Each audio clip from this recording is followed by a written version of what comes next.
Hello, good morning, good afternoon, and good evening, and welcome to another episode of the Reading FC podcast. We are going You old. forgot to press record. No, I haven't. It's recording. I can see. Um, No, fucking is. I can see it says recording, knobhead. it doesn't say me. Well, it is recording for me, so it's fine. We are going old school. When I say that, it's just me. Oh yeah, so it is. Yeah. Zoom's changed. Is it? Yeah. Mm. Um, we'll go. Normally it comes up over the battery percentage, doesn't it? That is recording. See on my laptop, Oh, it's on the other side. it tells me up there, like in the corner of my laptop. It tells me. Anyway, weird That's start to it. annoying because I was going to click on you as well. You finished? We're going old school today. When I say old school, I mean just me and Ryan. Basically, how it started, how it's going, and that's the way it always goes. So today, basically what's happened is there was a big interview Wednesday. I had to fucking think with you lot. That happened with Paunovic. And basically, I picked there's quite a lot of talking points I've picked. And we're going to get Ryan's reaction to it. And we're going to discuss a little bit about it. And also today, you will understand why it's called Preach for Pauno. Basically, we're seeing a lot. We're seeing a lot of. Yeah, he come up with it, by the way. So basically, there's a lot of mixed feelings around the internet at the moment about Paunovic. Basically, we both think that he's done absolute fucking wonders. And we're going to put our point across this episode of why we think. We don't care what you guys think about what the owners will do. We're going to talk about what we think he's done and why we think he should stay on the job for another year. At least another year, in my opinion, moving forward. Yes, so don't forget, link in the description is for all of our social media pages and for everyone that's on the podcast as well. There's also a surprise down below as well in the description you will see it. I'm not going to say what it is. And don't forget as well, if you're watching this on YouTube, don't forget to click that subscribe button and click the bell to get instant notification for when we go live. And if you're watching this, if you're listening to this on Soundcloud, Apple Podcast, or Spotify, don't forget to give us a follow and you will get notified of when our podcasts go live as well. So it's been an interesting week. That's one way of putting it. Everyone was getting a massive boner at the start of the Norwich game. And it quickly become a massive floppy end at the end. Probably a bit like our season, isn't it? Let's be honest. I thought I saw Gareth. I don't know whether you guys know Gareth, but on Twitter he described our season as and I've got to find it because it was probably one of the most perfect analogies I think I have ever seen about Reading's season. And normally I'm very prepared for this, but I'm not. I don't know why. I can't remember where he's put it. It's really annoying me. Try to reply. So could it be in there? It's going to annoy me now that I can't find it. He does some stupid shit half the time, but I have to give him his due. There we go. Our season was like an erection. Started off strong, but we blew our beans too quickly and flopped.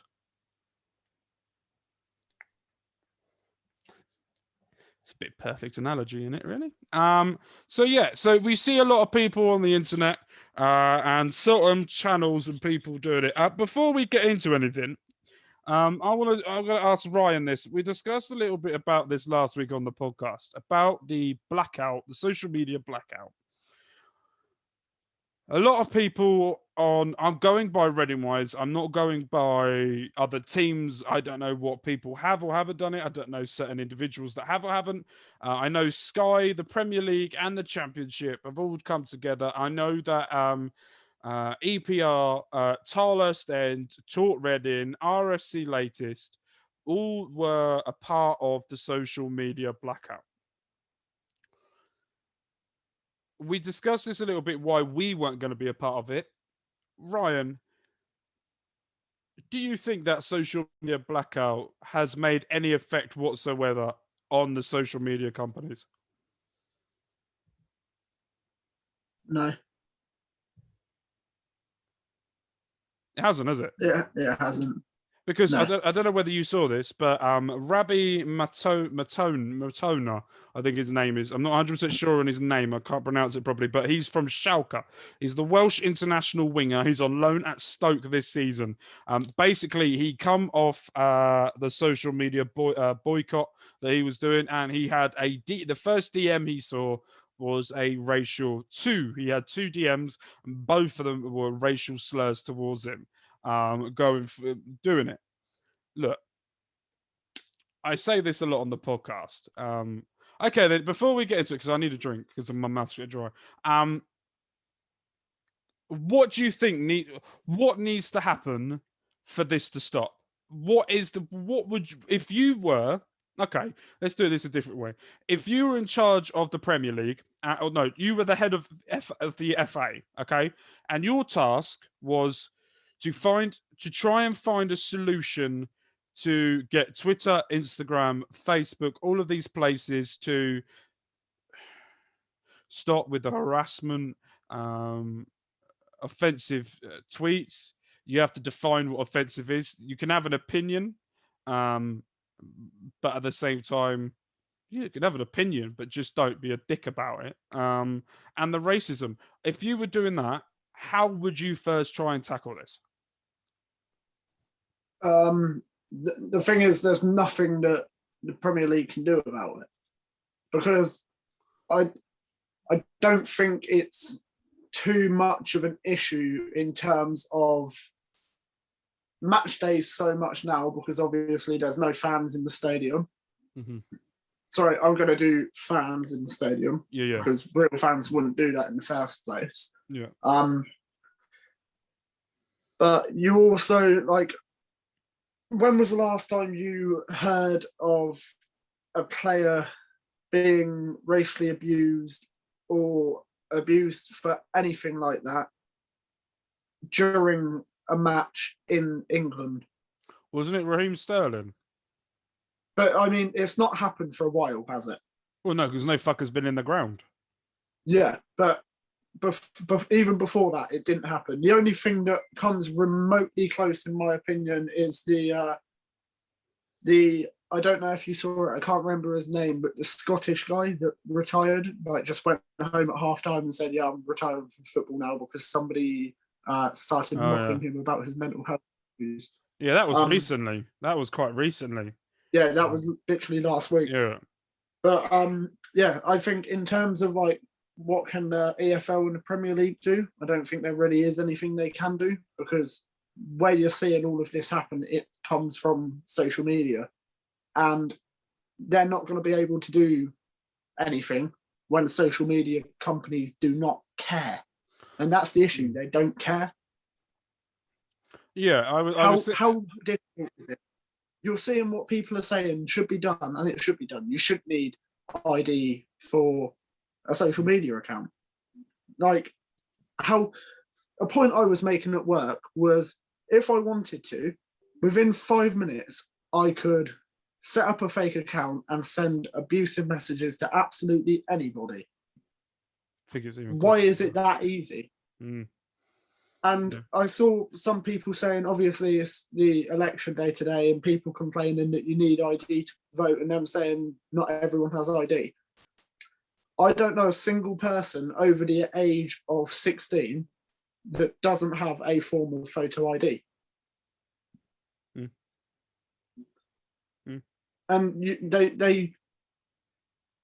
they clearly really just do not care one bit, because it's something that should be implemented, and they're ignoring it. Yeah. See, I was having a discussion. I don't know whether it was with... Yeah, go on.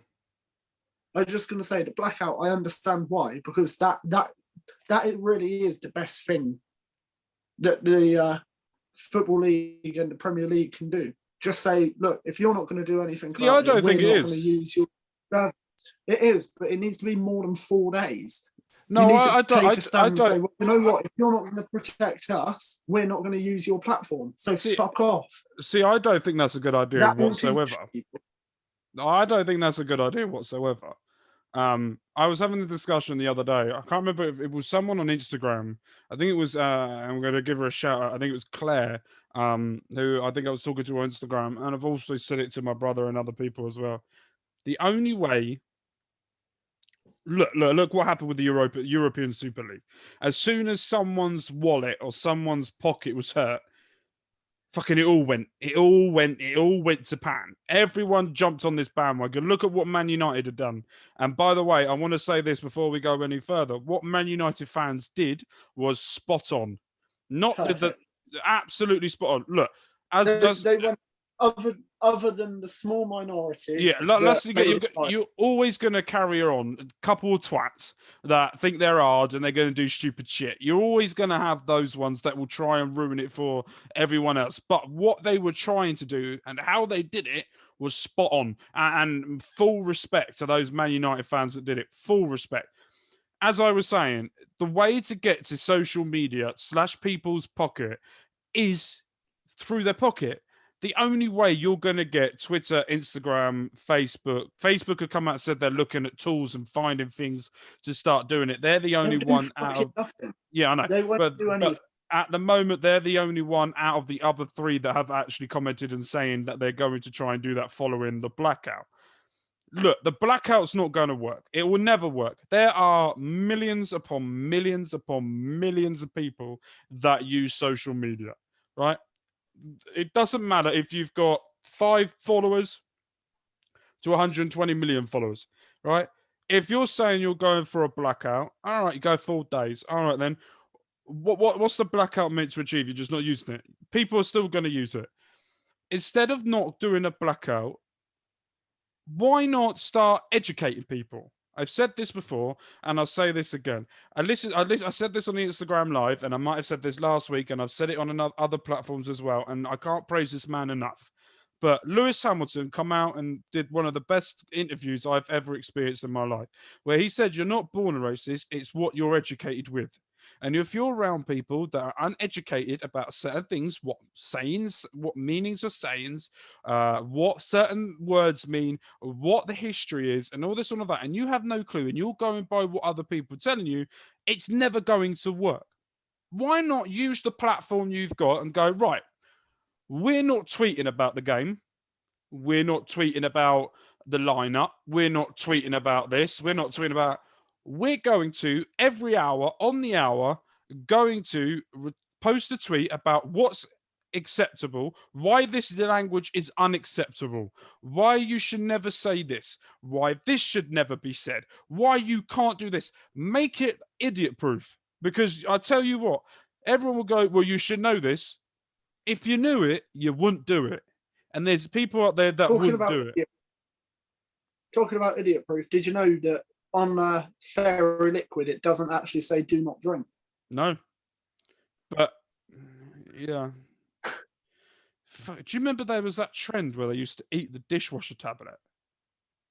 Was it the dishwasher? No, I don't remember. There was this trend going around. 150 likes. No, a million likes, and I'll consider it. So that's the thing. Look, there's going back to what you said. But the thing is, like, it's all good educating people, but we're currently in a world where people would rather, like I've said this a couple of weeks ago, actually, people would rather be famous and get people talking about them for negative than actually not being an utter fucking scumbag. Yeah. No, you did, and you're right. And you're completely right. I think whatever you do on social media... That's the problem. People... Yeah. They can try and educate it, but that's not going to stop anything. Yeah, and the issue is whatever you do is with a double-ended sword. And that's the thing. You've got pros and cons to everything. I think the way it was a waste of time. as we saw. It's a complete waste of time because when they come, the thing that I didn't get, and the one criticism I have of this social media blackout is there was a blackout. They come back, they did one tweet saying enough is enough, and then went back to normal. There was no consistency with anyone or any club or anything. As soon as that social media blackout was done, it was one tweet, back to normal. Everyone's done the same thing. Every platform that decided to talk about it, you've got, and this is no dig at them. This is my honest opinion on it. Look, you had Talk Reading that went away and come back and said enough is enough, and then spouted facts about the Norwich game. Then spouted facts about things that happened in the paper. No tweet has anyone done since the social media blackout. To my knowledge, I could be wrong. If I'm wrong, I hold my hands up and say I'm sorry. But no tweet from any one of those people in the Reading section that did the social media blackout since the blackout has finished has done fuck all since it. And that's my issue. And that's the one gripe that I have when I saw it when I come back. And that's why I asked the question for a lot of people. And I put it on Instagram and I got quite a few responses and people talking. So thank you ever so much for that. And they said the same thing. Nothing's changed. Nothing will change until they get their pockets hurt. Sue them. Start the ball rolling. Sue them for as much as you can for doing it. It may not be their fault. Yes. Twitter will go around and go, we're not the ones tweeting it. No, but it's your platform. If you make them scared that there's something in that, make them scared. Make them scared into a change. Like they did with the owners of the European Super League. They got shit themselves. Then they got on themselves out of it as quickly as possible. Chelsea were the first ones, then Man City, and it looks like Chelsea and Man City well, now they're in the European UEFA Champions League final, but at the same time, they have found their way into not meddling their way out of it, but really apologising. Chelsea are now saying that they want fans on the board, doing virtual and electoral things as well. And Man City are saying that they're very sorry and they're changing the ways that they're doing it. And Man United and Arsenal have stayed the same. Well, apart from Arsenal trying to get a new owner, with the backing of Thierry Henry, Dennis Bergkamp, and some absolute Arsenal legends. So it's all about Tottenham, by the way. I'm going to have a fucking dig at those stupid scumbags.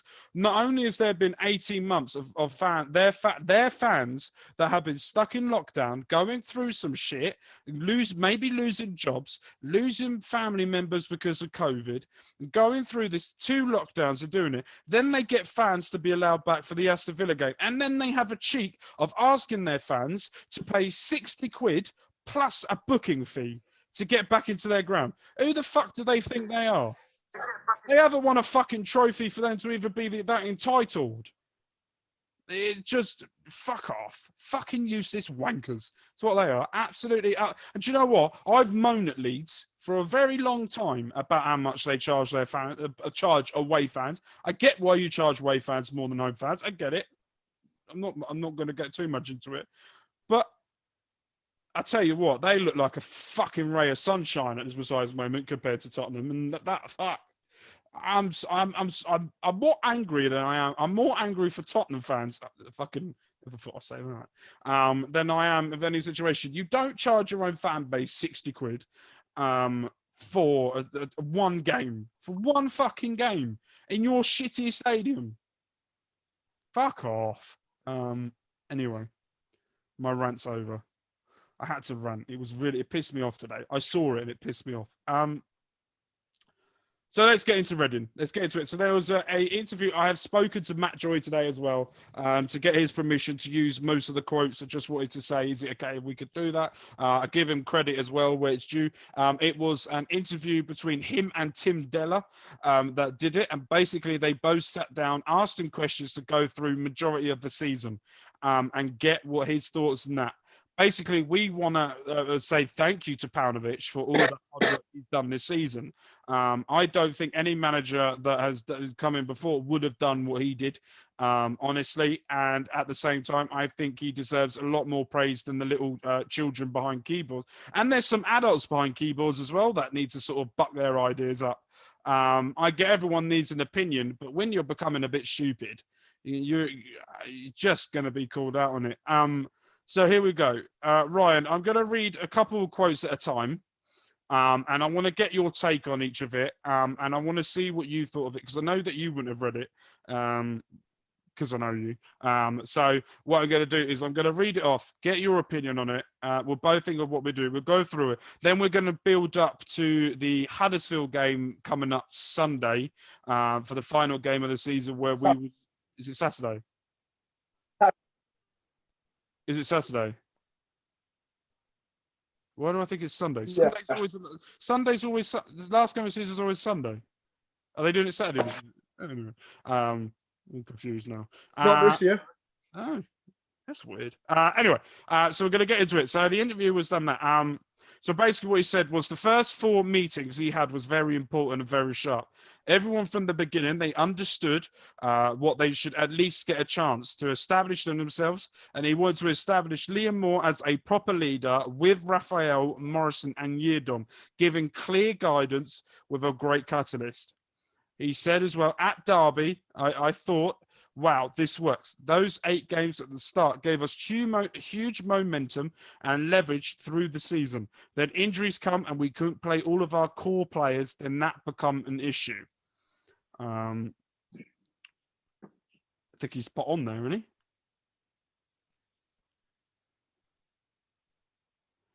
Basically, by the way, if you lot are listening to this, Ryan's nodding. So the next couple of quotes, or the next 3, I'm going to go through until the first knockdown was Coventry, when we felt this wasn't going to be easy and we were vulnerable and beatable. That carried for 2 or 3 games. Millwall away was an important comeback to that. I look at the this is the one I really want you to listen to, and this is the important one that I saw. I look at January transfer, reader. We had a small chance of bringing someone in, but the pieces didn't get together. If we had the possibility to sign players, we would have. We had someone on our radar. In February and March, our consistency heard complaints from the top 8 teams. We weren't consistent against top teams who played direct football. We weren't consistent because we couldn't match certain style of games. If you look at games, Barnsley was key. Let's go back to that January bit. He wanted to bring in one person, but looked like couldn't bring him in. Do you think that's changed our season? Yeah, I know. The connection is utter shit. No, the thing is as well, it's not only not being able to sign the players, but it's also the fact that all the teams around us managed to sign and strengthen. You have Barnsley brought in that Dykes up front. Yeah. Swansea brought in the likes of Conor Hourihane, who massively improved them. Yeah. Norwich and Watford already had a clearly much better squad than the rest of the league anyway. But even they, like Watford signed that, I think it was Zinkernagel from Denmark. Yeah, I think so. I can't remember. Everybody in the league, even Blackburn, who really fell off second half of the season, even worse than we did. But they brought in that Taylor Harwood-Bellis from Man City on loan. We're the only team that didn't strengthen, and that's what cost us. Yeah, I agree with you on that. I'd be interested to know what player that was that we missed out on.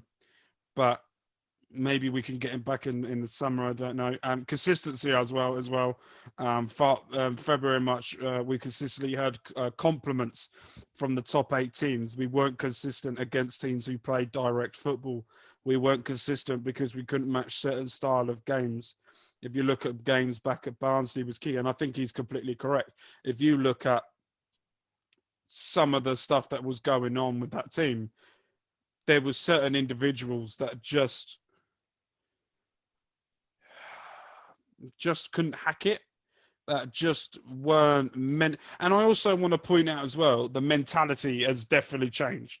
You look at what we've been doing for the past, I think we worked out 3 years, consistently in the bottom 4, consistent in the relegation battle, to then go into a team that's near the playoffs. Yes, I know Barnsley, but they get relegated and then they get the higher promotion. Then they get relegated. They don't have that You've got to fight for your life. You fight for your life. Relief.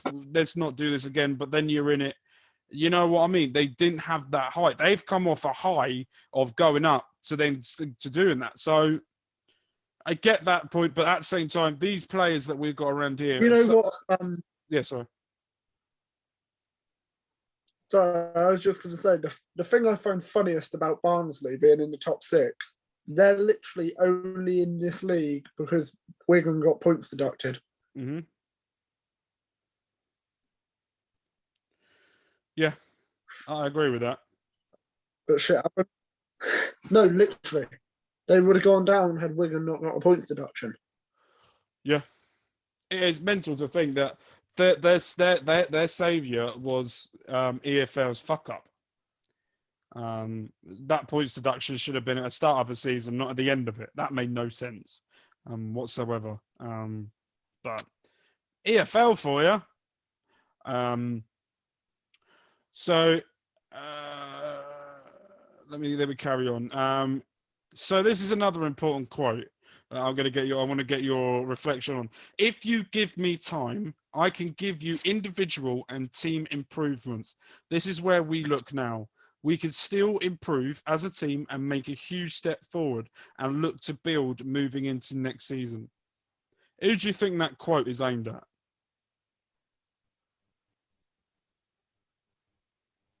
The owners. I thought that was more the fans. I think a bit of both.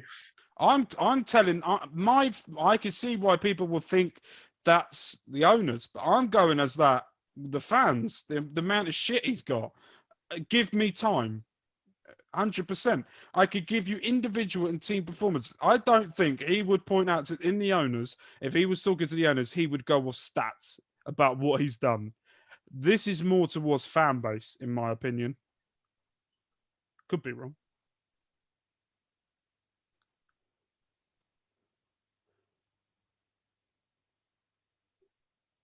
Jesus, are we having that really bad of a connection that it's that lagging? I can't see your video at all. Really? Every now and then you catch up, but you're just sitting in one position for like 30 seconds at a time. I can see you moving now, but it just keeps coming and going. All right, well, ignore my face then. Just listen to my beautiful voice. To be fair, just then I was just quiet. I didn't have anything to say, so I thought it was a fan. I thought it was at both. If it was the thing is, saying that the fans don't decide if the manager gets sacked or not. No, but I think he's more giving the fan, if he's still here next season, I think he's more pointing out to the fans of what he wants to do and what he's been doing and where he will go with it. I think it's more towards that. That's what I'm reading into it. I may be reading too much into this or my personal opinion on it, but that's what I feel like he's trying to do. But no. Here we go. Another one that I quite enjoyed. On reflection, the guys from our under 23s helped a lot, but that's where we need to improve. We need depth and experience. We got from everyone in our team the best, but that's what I believe. We need much more experience. I agree with that. I feel like there were times this season where there was lack of experience or lack of game management. Yeah, we can go back to talk about substitutions and that, but there were times this season where you can just tell we were lacking, we were a bit inexperienced in certain situations to that. What do you think? Would you agree with that or not? Yeah. No, I do agree. We need more depth and more experience depth. But on the other hand, let's try and look at it from the complete other direction. How much was that impacted by Pauno when he first come in, having the senior squad training together with all the other squads as well? Yeah. I almost guarantee it. Had that not happened, you wouldn't have anywhere near as many players who realistically next season could be in and around the first team. Yeah. I agree with that. If we go through the team, look at players who are in the under 23s that potentially could be playing, and I think we're pushing on for record numbers compared to any other season. We've got Holmes and McIntyre who have obviously broken through. Hopefully McIntyre stays. Then you've also got Richards, so there's now going to be a space for a left back, 2 left backs potentially. You've got Tetek, who, okay, I didn't actually watch the Norwich game, but who didn't seem out of place apparently. And you've got Melvin Lambert, who we've not seen any of this season pretty much, but or Araruna. He's not academy though. No, but he is a player that we haven't seen much of and has got a lot of good. No. But I'm talking about under 23 players who could be dated. We got Thierry Nevers, who we all obviously know about.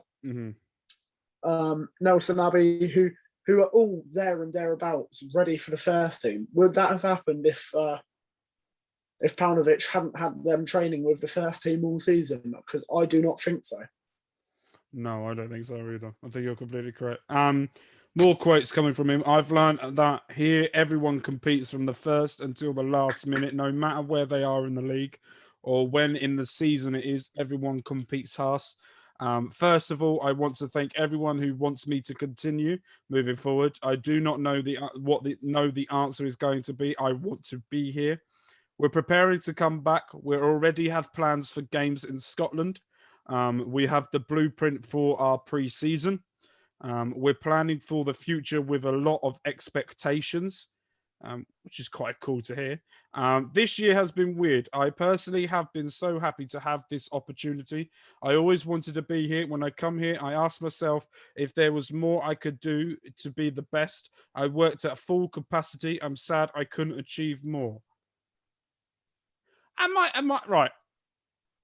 I might be sucked in by him, but is he like we had Gomez that was a very good talker, and we had Bowen that was probably the opposite of Gomez of talker. Paul Clement was just a very straightforward, old-fashioned manager. Then you had Yapstam that just didn't really want to talk or just headbutt someone. But when he talks or anything that I hear what he talks, I believe in what he says. I go, yeah, I get that. Yeah. I understand what you mean. Like, Gomez could talk the talk, couldn't walk the walk. Yeah. Bowen couldn't talk, but he could walk. And with Paunovic, it seems like he can do both. At least, it seems like he could do both. It's like that. He could do both. Yeah, it's like with this quote here. I wanted to see if we were given a. Oh no, that's the next quote. This year has been weird. I personally have been so happy to have this opportunity. I always wanted to be here. When I come here, I ask myself if there was more that I could do to be at the best. I worked at full capacity, and I'm sad I could achieve more. That I feel like is actually coming from his heart, and I can actually believe that. And it's a bit different than other managers. I get him. I also think again might be reading too much into this, like you said a minute ago. I feel that could be something said towards the owners there, saying, I've done all I can with what I've got. Give me more. And I agree with you on that one. I can do, I could be. And this is an interesting quote. Go on. Okay, you saw what I put on Twitter earlier. Yeah. But this is, I actually counted. Since the year we got relegated the first time back into the championship, this is our either 7th or 8th, depending where we finish, is the 4th best season we've had in the championship. Jeez. Obviously, we had one season in the Premier League, but we've been in the playoffs twice, I think, maybe 3 times. 3 times, I think. No, twice, sorry. Yeah, Fulham. Yeah. And Coppell's last season was 7th. Yeah, because he said if he didn't get promoted, he would leave. Eric, here's a excellent quote that I found. He said, "I wanted to see what we're given the chance to make signings and sign players onto new contract. Look at what we've done this season in the COVID year, on and off the field. I'm asking for this club to be given a chance." I think that's more towards the EFL than it is towards Reading, to the owners. Because if you look at what he says down here as well, I'm hearing about an embargo. I could worry, but I don't want to. I want to find solutions. There are a lot of reasons why that shouldn't happen. So basically, it's looking like at the moment we can't sign anyone to any new contracts at all, and we can't bring anyone in. This could be a fun summer. Oh dear. Talking about Tetic, Tetic ran for 9.6 kilometers in 60 minutes against Norwich. The average that was the one I saw. That's why I said he didn't look out. The average is around 7 kilometers. His numbers were amazing. We're here to make sure those runs are quality runs. Talking about Michael Alisi, but first of all, I'm very happy for Michael to win Young Player of the Year award.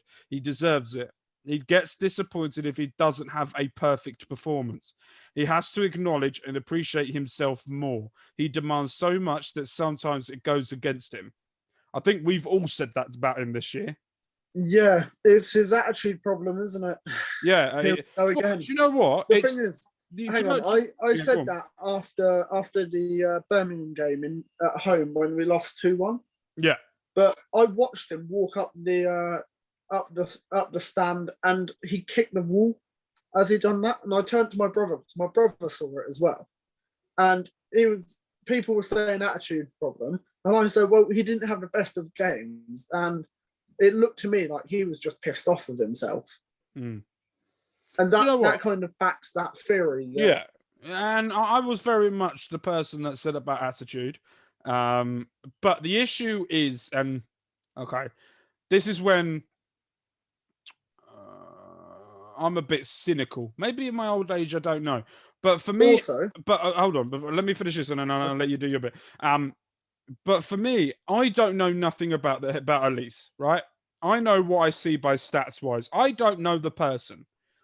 I don't know what his character like. I don't know what he is. I look around the Premier League, right? And this is my main take. If you go to any club in the Premier League with their teams and players, their fans could tell you what his attitude's like, what his work rate's like, what he's like off the field, what he's like on the field, all this and all that. I look at our team and I go, Liam Moore, leader. Josh Lauren, joker, hard worker. That's about engine. It. Yeah. And then you've got Mate that seems to be someone that can rally the team and get the team going. And then Jal looks like to be everyone's hype man. But apart from that, I know fuck all about any other players. I know nothing. I have no idea what. So my instinct to see someone storm off a pitch or someone not to get angry, I go, well, he's not happy about something. That's my instinct because I'm old and because I'm getting old. So my instinct's that he may not have an attitude, but can someone at the club start letting us know what the fucking players are, who they're like, what their likes are, what their dislikes are, what. We as fans, we buy into the club for you to give us players and give us who they are. We want to get to know them and try and get behind them. If we know fuck all, how are we meant to get behind them? Anyway, going back to that as well, there's only sort of a few interviews in the last sort of 8 years that stick out in my mind where you can see what people are like. One of them being the interview at the end of last season with Gabe Osho and Tom McIntyre. Yeah. And their mums. Other one, that's it. Yeah. And then the other one being, there was 3 or 4. But do you remember the season where we had a load of loan players and they done that series called In the Dugout? Yeah. That was Paul Clement era, I think. I think that was under Paul Clement. Sorry. I think that was under the Paul No, Clement that was. era. I think, wasn't it? I'm I gonna go and think. Google. I think it was Steve Clark. Carry on. I'm going to go and look. But yeah, but do you remember the series they done called In the Dugout? Mm-hmm. The series they done called In the Dugout, where they. Yeah, I remember. Yeah. Other than that, nothing sticks out in my mind of being like personal with the players. Right. So In the Dugout was the last one that they did was 3 years ago with Pele Clement. It was 5 years ago where they did it with George Evans, Andrew Taylor, Mark McNulty, Dave Besant, Jonathan Bond, Jan Kermigan. 2 years ago, sorry, it was the last one as well with Yaku Mate. Then Paul McShane, Liam Moore, Lucas Piazon. Rapist. Okay. And then we have Roy Berens, Yeardom. That type of thing we need again. I want to know what Elise is like. I want to know if I'm putting my heart and soul into this club like I normally do, and I feel very distant from the club because of what the media does and what social media does. They come more and more away. I want to know what Elise is like. All I know from Elise is he loves a good old Instagram photo shoot. That's all I know. Same with Omar Richards as well. They love going in a parking lot with big puffy jackets and a camera. That's basically all I know about them. So I feel like we need to find a way, or the club needs to find a way, or fans. Look, this podcast is open. We want anyone to come on. We don't care if you're under 18s, first coming into the team, or you're in your first team. We want more people from Reading to come on and tell us your experience about playing for Reading. That's it. Get the fans to feel something for you. Get the fans to bond with you. Get them to get behind you. And I don't think we're there. And that's where I feel at the moment. So yeah. By the way, I think Ryan is as well. We are currently watching the Arsenal game, and in 16 minutes, there you go. You're quite far behind me. In 16 minutes, 17 minutes, Arsenal have done fuck all. Fuck all. Anyway, Huddersfield coming up this weekend. Shall we get into it, Ryan? Build it up. It's the most important game of the season. Yay. Can we just talk about a different game? We will do in a minute. Quickly. Reading... No. Let's just do this. No, hold on. I need to. Right, you do. You sort. Go on. Yeah, we're doing that. No, we're not doing League One. No. What we're going to do is we're going to do the Championship relegation. National League. Yeah. Hang on. We're gonna talk about the Kings Lynn versus Solihull Moors game. Fun fact. This is quickly. My nan used to live near Kings Lynn. Anyway, Huddersfield game. Huddersfield versus Reading. Huddersfield. We have beat Huddersfield 26 times, drawn 12, lost 16. The last time we beat them was the last game where we beat them 2-1 after that Lucas Jow belter. The last time they beat us was in that game. I'm beaten at the moment against them. Talking about predictions. Currently, everybody, me, Adam, Ryan, Matthew, and David are all on 1 point. It's going down to the final game of the season of our predictions. I can't remember the punishment. I'll think of something of the punishment. Hang on. No. I'm taking 3 points because I was right with my prediction because I said I didn't care. Well, no, we lost. You may not care, but the result was we lost. If you predicted the Man United game and said I don't care, and they said I didn't go ahead, I'd go, all right, I'll give you 3 points for that. Easily. I'd have gone, yeah, Ryan gets 3 points. Game didn't go ahead. He doesn't care. Done. So final game of the season. I have gone for 3-0. Adam's gone for 2-0. Ryan has gone for 0-0. Matthew's gone for 1-1, and David has gone for 2-0. Paunovic has never lost against Huddersfield, and the new Huddersfield manager has never lost against Reading. Fun fact: it's only been the one season he's been in it. So yeah. So Oh, he has lost against Reading. Well, yeah, he's lost. We haven't. Last game of the season, relegation battle, championship. We've got 3 teams that could go down: Rotherham, Derby, and No. Sheffield Wednesday. Wickham could still stay up. Yeah, that ain't gonna happen. I don't know. They could win 14. Don't they have to win like 11-0 or something like that? They need. I'll go look at the table. They need Sheffield Wednesday to win and beat Middlesbrough by about 17 goals. They're away at Middlesbrough. Let's have a look at the table.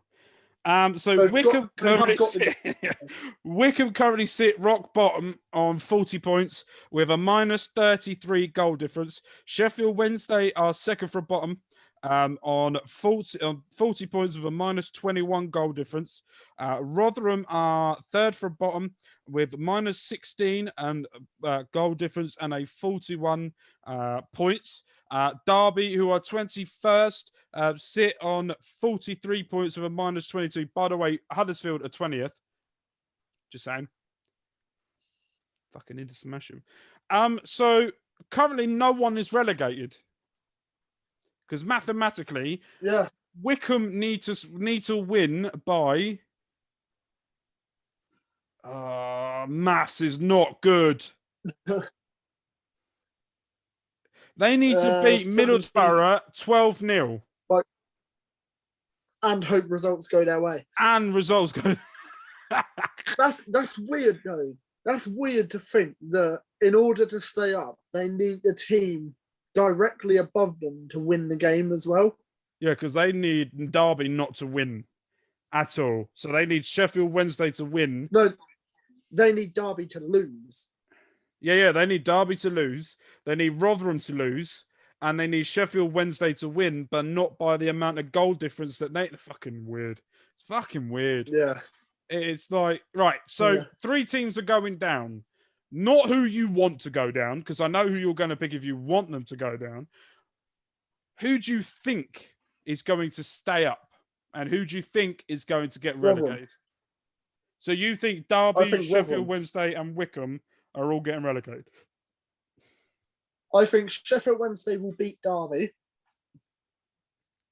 But I think Rotherham will beat Cardiff as well. Can I just point out as well, by the way, that if Wickham get relegated, during the career of Gareth McCleary, where press the button for a gender alert, he's never gained promotion, but he would have gained 2 relegations.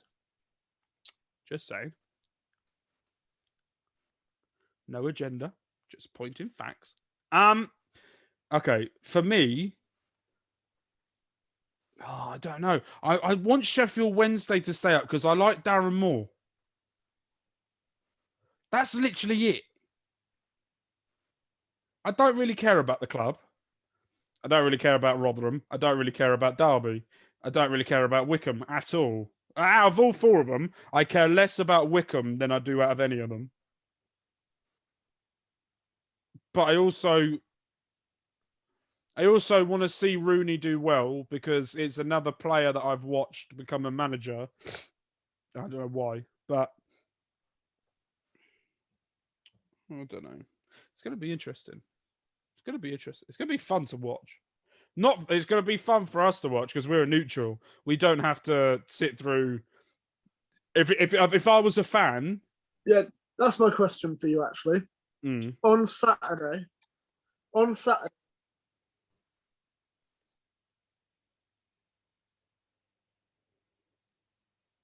Sorry, you cut out then. Yeah, no, that's fine. Yeah, sorry. Carry on. I was going to say, the question for you is, on Saturday, are you going to watch the Reading Huddersfield game? No. Because I'm not. No. I'm watching. I'm going to be flicking between Rotherham and Sheffield Wednesday games. I think I'll probably put the Sheffield Wednesday game on, and anytime I hear goal, I'll then flick it to the other channel. The Derby Sheffield Wednesday game. I'll probably have that on because that will be more interested to see how they do. That will be the game I have on, but I won't be watching Reading. Yeah. I'll probably get all the notifications of people crying on Twitter anyway, like they normally do. So season's over. They I'm want gonna me to watch pay a tenner Rotherham. to watch it, so I'm not paying a fucking tenner to watch that. I'm gonna watch Rotherham because I like their commentators. Oh, is it not on Sky? I don't know, but I'm gonna pay £10 to watch it on Rotherham's iPhone. You're just gonna give Rotherham a tenner so you could just listen to their Yeah. commentators. I could just put BBC Radio Yorkshire on, to be fair, but You could actually, and it'd probably be better for you. and just have Ellie on mute. So next week, what we will do is we will be reviewing the end of the championship season. And then the week after that, we're going to be doing our award show, where all of us will be. I'll get David on as well with Adam and Matthew. We will be doing our end of season Before we award finish show. as well, I got a question. Yeah. So we're going to be doing that. Fucking get it in. Oh, off the post. So we've got a lot of stuff. I've got a lot of stuff we're planning, me and Ryan, over the summer. We're going to be sitting down soon and going through things that we're going to be doing. I'm thinking of bringing Fan Friday back, where every couple of weeks or every other week or every 3 weeks, where we will bring a fan that hasn't come on or has come on and discuss why they love Reading and their thoughts on the current season, then moving forward. And then we might do a quick fire game at the end of the season, at the end as well. So if you're interested in me bringing that back, bringing fans on, let me know. Comment down below or tweet me and tell me if you want to be a part of it. Happy enough to do it. So yes, Ryan, over to you. What is your question? Okay, so I asked my brother. Me and my brother were talking about this yesterday. Obviously, City, Chelsea are now in the Champions League final. Mm-hmm. And I think everybody in the world can agree that Man City are the best team in the world at the moment. 100%. But in my opinion, Chelsea are the only team that can beat them. So, if this is to happen, who would have had the more successful season? Would you say City have had the more successful season by winning the League and League Cup double? Or would Chelsea have the more successful season winning the FA Cup and Champions League?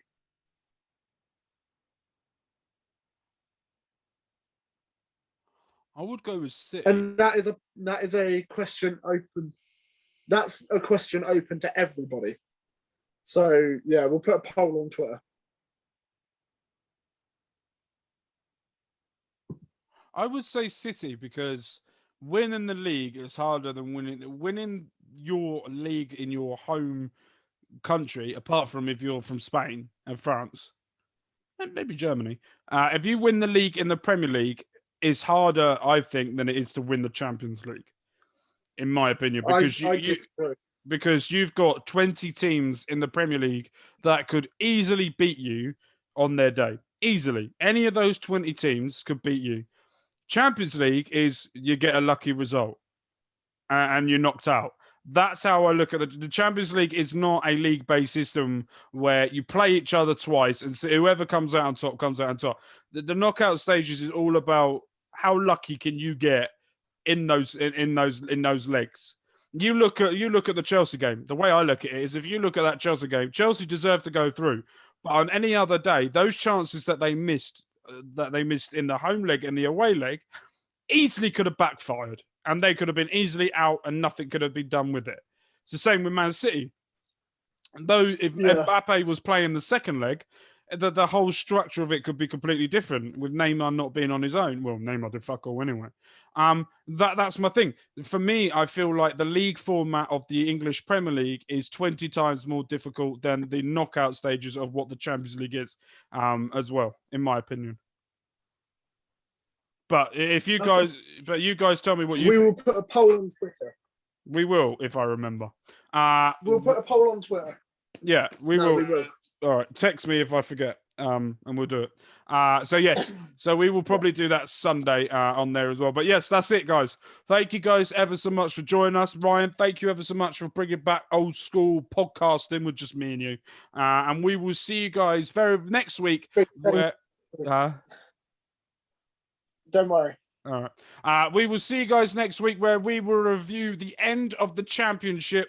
What we will do as well is after our award ceremony, we did our predictions for the whole of the championship and we're going to review them. Me and Ryan will do it. Right. Yeah.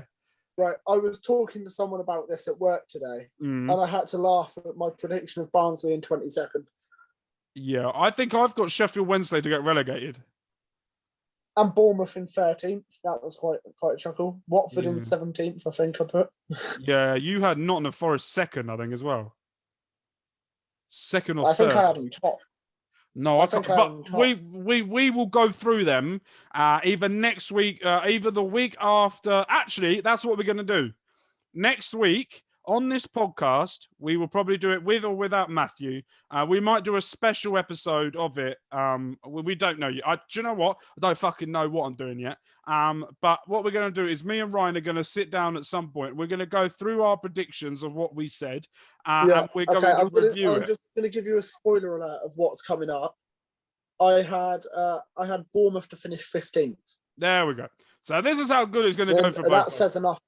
And also, by the way, the Premier League predictions, I got Villa to get relegated. Anyway, what we will do is we will see you guys next week. There you go. See you guys next week. Thank you ever so much for coming on. We're gonna give 1 mark spoiler. We're gonna give 1 mark spoiler. I got us finishing third. I know that.